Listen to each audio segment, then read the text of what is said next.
What's up guys, it's Rowan here from Artist Smart TV, and the HSC is one of those things where if you screw up an assessment, it can feel like your dreams of that ATAR and that university course are absolutely screwed. But that is not true at all, and today I'm going to be chatting with Simone, who during her HSC scored 55% in HSC economics. But at the end of the journey was able to score an 87%, which was a remarkable 32% turnaround.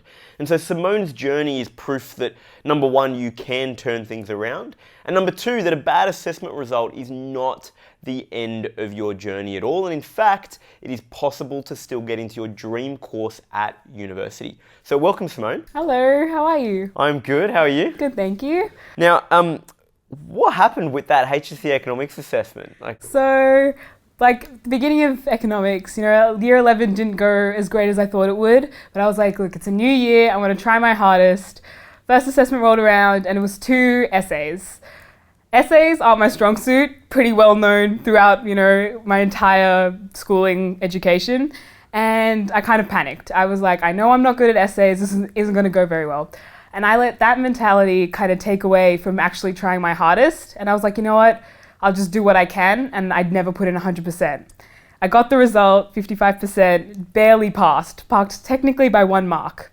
And so from that, I took away, you know what? It's okay that this didn't go well. I'm going to stick with it, because at this point I was considering dropping down to 10 units and getting a little bit risky with it. Then Dad talked me down and was like, maybe just try a little bit harder and we'll see how it goes.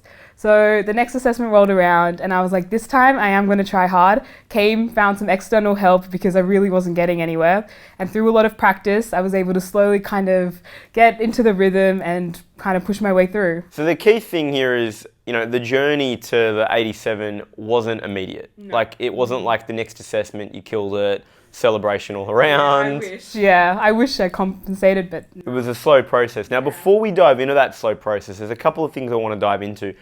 Number one, how did you feel when you got that assessment back and it said 55% at the top? Yeah, so I already knew that it wasn't going to go very well. So you prepared yourself. I was prepared, I was prepared to get a 30% in that one. So I was kind of glad that it was above 50%. I was like, yay, I passed. Isn't that good enough? Silver lining. Yeah, exactly. But at the end of the day, compared to all my other assessments as well, it really just kind of seemed like something I should just let go of. And where did that place you rank-wise at that point? I was second to last. So we only had 25 kids and I was right at that 24. And at that point, it was like, at least I'm not the last. So yeah, anything I could take, I was taking. So then, just for a moment, we fast forward. You end up scoring an 87, which is awesome, like a high band 5, so close to that band 6. Yeah. And what are you going to be studying at university this year? So surprisingly, commerce and engineering. Who would have thought? So, it was kind of by chance that I landed in that commerce kind of side, because it was definitely leaning towards engineering. But at the end of the day, I was like, why not? If I was able to do it once, maybe I'll do it again. And that was the goal course in the end, right? That was the biggest one that I had. Engineering would be great, but perfect well, commerce engineering. So just to flag and highlight this, you went from a 55 potential HSC offer Yep. to getting into your dream course at the university you want to go to, because you're at UNSW, is that correct? Yes. Oh, awesome. Now, let's dive into what changed, right? So, because as we said, it's a 30% plus improvement. So what was step one? You got that 55, first step. Look, a lot of teachers go on about getting feedback and seeing where you can improve. And a lot of the time students are like, yeah, sure, but what are we going to gain out of that? So first step was rewriting the essays. I took them back, looked at the question with the same stimulus that I had. I tried to have it a go, handed it to my teacher, and immediately she was like, this is so much better. Why didn't you write something like this? Right? That gave me a little bit of hope, and it was definitely kind of the first thing to take a step back and just go again. See where that takes you. So step one is have another take at it. Right? Actually learn from your mistakes. The best way to do it is to retake them. Yeah.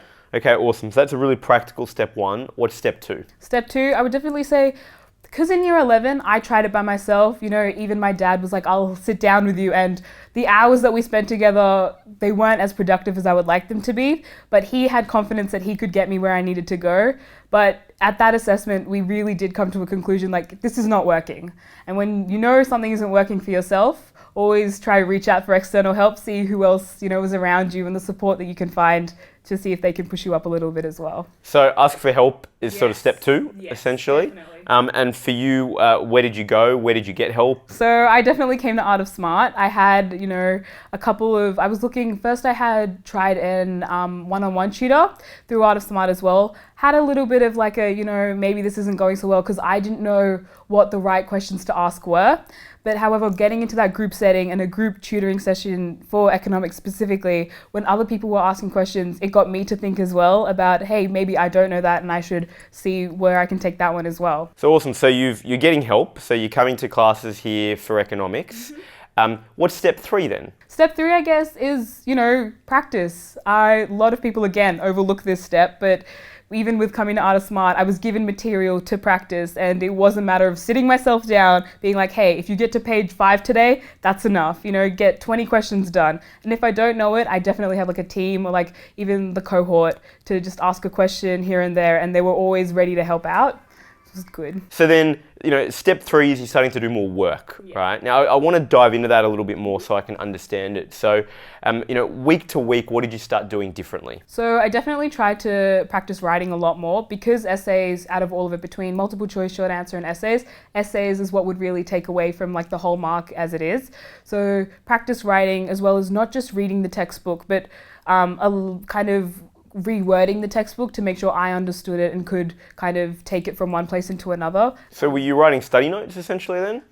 I lose focus writing study notes. I find that I have a textbook open, I just start rewording, like not even actively using my brain. Just copying it. Exactly, essentially. So what instead I did, I would open the textbook, make notes in the textbook itself. So pen markings here, other words, other additional information. If I had a stat relating to the topic, I'd put that in right in the textbook. So yes, the textbook looked like a mess, but it means that like my brain was actively processing it and linking it to other information. So you would do that step, we're step 4, but that's like the first thing that you were doing. So you'd be working on a new topic, inflation, unemployment, whatever. Yeah. You'd be taking the textbook, marking it all up. Yeah. Once you've marked it all up, what would you then do? After marking it all up to see if I had that information absorbed in my brain, that's where all the questions come in. I was lucky that, AOS provided me with a fat textbook of summarized questions, as well as like at the end of our books, the past HSC questions. Definitely those helped, as well as random past trial paper questions from anywhere on the internet really did help. So it was a combination really of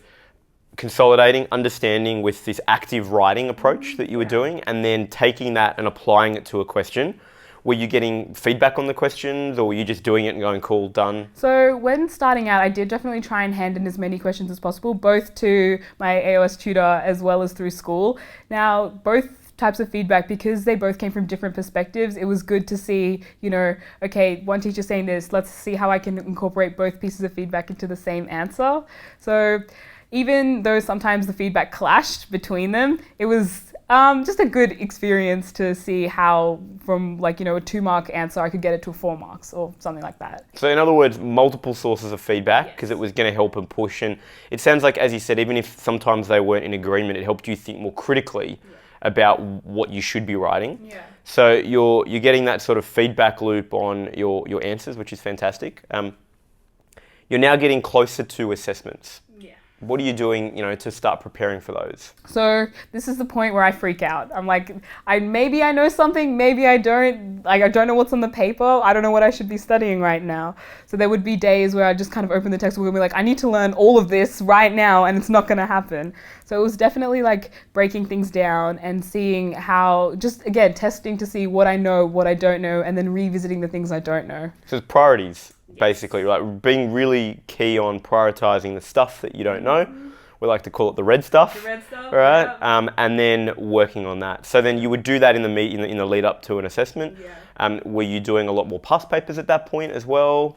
I started just doing random questions without the time limit pressure. Even if I would go through an entire paper, I just wouldn't put a time pressure. Then as assessments started to roll in, the closer maybe around the 2 weeks marks, that's where we started kind of putting the time limit for both essays, short answer and multiple choice to see how long it would take me and if I needed to work on speed as well. So you're attending classes alongside all of this at Art of Smart for Echo. How were they helping you just with economics and prepping for for the assessments? Yeah. So like I'm a big procrastinator. If I can find anything to do instead of what I'm meant to be doing, I'll do it. The fact that, we had a set time on a set day of the week where we had to come in and to learn, it kind of forced myself to be like, look, we're going to set this few hours just to do economics. It doesn't matter if I've got like a maths the next day or whatever, just this time dedicate to economics, and then we can focus on whatever's coming up next. And what did you do in the classes? In the classes, we definitely, if there was any questions that I didn't understand, as well as concepts that I didn't understand, and like maybe we'd heard once or twice in class, but never fully got to go in depth with it. It was definitely good to get clarity on those type of things, as well as a lot of collaborative learning. So bouncing off one another, really helpful. And what was the best thing about the classes? Friendships that we kind of took away from, and like just kind of having friends at the end of it. And we still hang out, we still have a good time together. So to take that away was also really good. Now, pre-HSC exams. Yes. What did you do there to prep? All the things that I thought I should have done, I just put them into place. I let everything go and put myself kind of in like a, this is like 1 month, 2 months that I'm just gonna let everything else go and just try my goddamn hardest. So whether that was kind of, coming to classes and seeing how far I go, coming a little bit earlier and like, circling the questions that I wanted to get answered, as well as prioritizing subject-wise what I should be doing, that's what it was. And, were you continuing to do, because you were saying you were doing those past papers prior, like how many past papers do you think you probably worked through prior to the economics exam? Definitely countless. I would say maybe 10, 20. I mean, I definitely couldn't put a number on it between all the ones that we did together as a group, as well as individually, just kind of working through for practice sake. I wish I could put a number on it. And, for students that are studying economics and maybe have screwed up an assessment during the year, what's your sort of final advice, suggestions that you would have for them? It will work out in the end. Trust me, just because one assessment goes bad, you can bounce back, and there is always time to bounce back. And what's your biggest tip for economics? Practice. The earlier the better. Yes, honestly, and get feedback. Feedback on questions, because you can be doing questions and the answers might only be worth 1 mark compared to a 4 marker. And without getting that feedback, you're never going to know, and you'll just be stuck getting 1 or 2 marks out of 4. So there you guys have heard, we've really seen a very practical approach to turning things around for economics. One, realizing that something needs to change. 2, being aware to maybe ask for some external help.